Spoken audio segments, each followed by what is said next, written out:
আসসালামু আলাইকুম। সেলুট জানায় মেহেদী হাসান মিরাজকে, যিনি কিনা ম্যান অফ দ্য সিরিজের সম্পূর্ণ টাকাটা তিনি অনুদান করে দিয়েছে সেই রিক্সা চালককে। একটাবার কেউ জানেন যে রিক্সা চালকটি কে ছিল?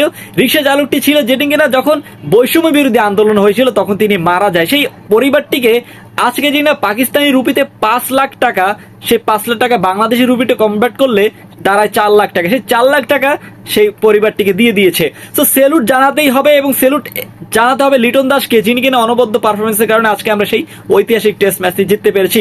ডাক্তার ইউনূস প্রধান উপদেষ্টা, যিনি কিনা ফোন করে শান্তকে ডাইরেক্ট বলে দিয়েছে, অভিনন্দন জানিয়েছে। সো এখন আর আপার দিন নাই, এখন হচ্ছে উপদেষ্টার দিন। সো এখন কথা হচ্ছে ভাই, আমরা এতে কতটা খুশি? আমরা ভাই এর থেকে বড় অ্যাচিভমেন্ট বাংলাদেশ ক্রিকেট আর হতেই পারে না, এবং সেটাই হচ্ছে। এবং সেলুট অবশ্যই জানাতে হবে আমার মেহেদী হাসান মিরাজকে, যার পরিপ্রেক্ষিতে, যার প্রতিফলনে আমরা আজকে বাংলাদেশ হোয়াইট ওয়াশ করতে পেরেছি পাকিস্তানকে। এবং সেটা আসলে একটু সহজ ছিল না, যেটা কিনা সহজ করে দিয়েছে লিটন দাস এবং মেহেদী হাসান মিরাজ। সো আপনি কি মনে করেন এই পুরো সিরিজে কে বেস্ট আপনার কাছে মনে হয়? সাকিব আল হাসান, মেহেদী হাসান মিরাজ, মুশফিকুর রহিম নাকি লিটন দাস? প্লিজ কমেন্ট করে জানাই দেন, প্লিজ প্লিজ প্লিজ।